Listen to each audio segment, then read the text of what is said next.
Hey, good morning and welcome to our first Monday in November. Today is November 2nd, and as many of you, or probably all of you know, tomorrow is Election Day, so Tuesday, November 3rd. So if you have not already voted, I know some have probably voted absentee, but if you have not, be sure and come up with a plan to vote tomorrow. And I would encourage you to vote Bible principles. And it's exciting time.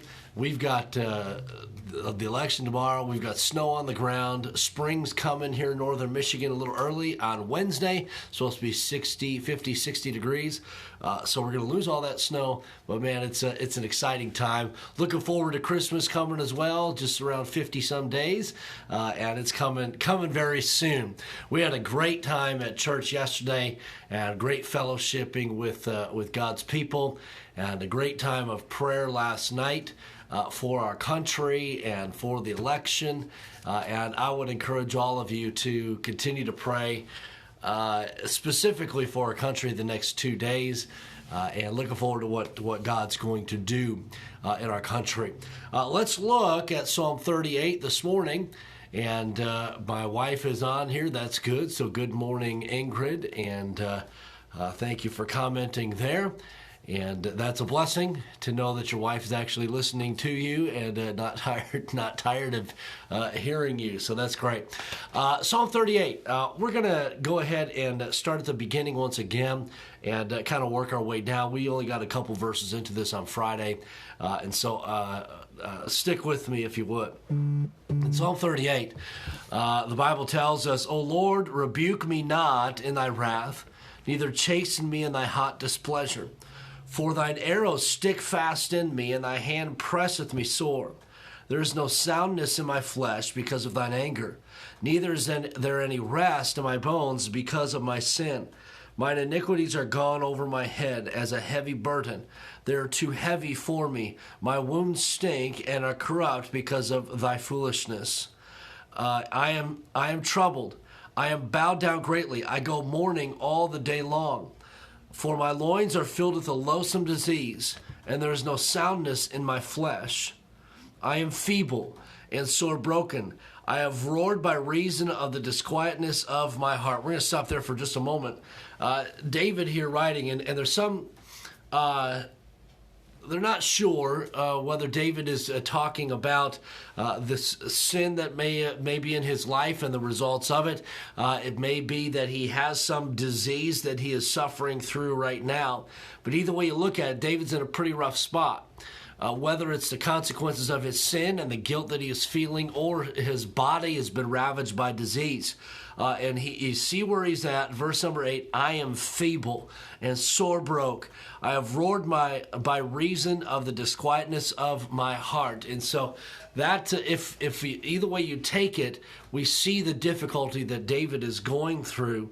And really, if it is sin, that's what he is battling here. That's what sin does, man. It breaks us down. And it severs, doesn't sever completely, but it strains the relationship with Jesus Christ, because now there's sin between me and my God. And so we got to make sure that we keep a short account with the Lord. As we did last night in church, we partook of the Lord's table. And you find in 1 Corinthians 11 where it tells us, "But let a man examine himself." And we need to do that every day. Examine ourselves, examine our heart, and examine our life. Let's continue. Verse 9. David continues, he says, "Lord, all my desire is before thee, and my groaning is not hid from thee." Nothing is hidden from the Lord. "My heart panteth, my strength faileth me. As for the light of mine eyes, it is also gone from me." And so David, he's lost his desire to live, even, if you will. Verse number 11, "My lovers and my friends stand aloof from my sore, and my kinsmen stand afar off." And so we see that his friends have abandoned him. Those that he loves the most, they have abandoned him, and he's by himself. Whether this is a result of sin or this actual disease, he has been abandoned by those that were closest to him. They also that seek after my life lay snares for me, and they that seek my hurt speak mischievous things and imagine deceits all the day long. David says even those who dislike him are really coming in for the kill, if you will. And they want to see David fail. They want to see David overthrown and so on. Verse 13, but I as a deaf man heard not, and I was as a dumb man that opened not his mouth. Thus I was as a man that heareth not, and in whose mouth are no reproofs. For in thee, O Lord, do I hope.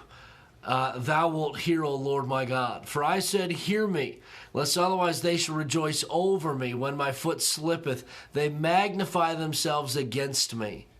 For I am ready to halt, and my sorrow is continually before me. For I will declare my iniquity, I will be sorry for my sin. And this is what leads me to think that it's talking about sin here, as David at the beginning introduced his sin. He comes down at the end and he closes out this psalm kind of in sin as well.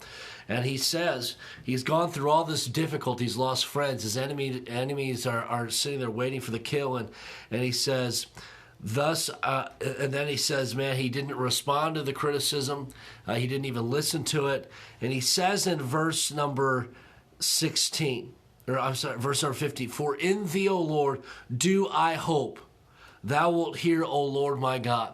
And David says, God, my hope is in you. Clearly, I'm in a rough spot, David says. I'm in a spot that I cannot overcome by myself. My hope is in you, God. He says, hear me, verse number 16, lest otherwise they should rejoice over me. And he's saying, God, intervene on my behalf. And then verse number 19 will continue. But mine enemies are lively, and they are strong. And they that hate me wrongfully are multiplied. They also that render evil for good are mine adversaries, because I follow the thing that good is. Forsake me not, O Lord, O my God, be not far from me. And David says, God, don't leave me, don't forsake me. And we know that God will never leave us. He never will forsake us. And what an encouraging thought it is when we go through life's difficulties. It doesn't mean we won't experience difficulties, but the Lord is there. And then verse 22, make haste to help me, O Lord, my salvation. We see here David's last cry. David says, God, come meet my need today, quickly, O Lord, my salvation. He says, God, you're going to take me through this, or you're going to bring me through this. You'll see me through. God, you are the God of my salvation, even during this difficulty, this trial I find myself in. And for us today, God is there, and he is the light of our salvation for eternity, but even salvation during trial and difficulty. November 3rd, tomorrow, is Election Day. And we don't know what's going to happen in America, but we know God is in control. And God is the one who ultimately will save us during the trial and difficulties that come in our life or come to our nation. It's God who is in control. And so let's seek him. Let's pour our hearts out to him. Let's run to him. Let's confess our sin, because he's faithful and just to forgive us our sin and cleanse us from all unrighteousness. And then let's live a righteous life. And in Psalm 34, and I forgot the verse. I forgot the verse. But we see that we must seek the Lord's face, and we've got to follow him.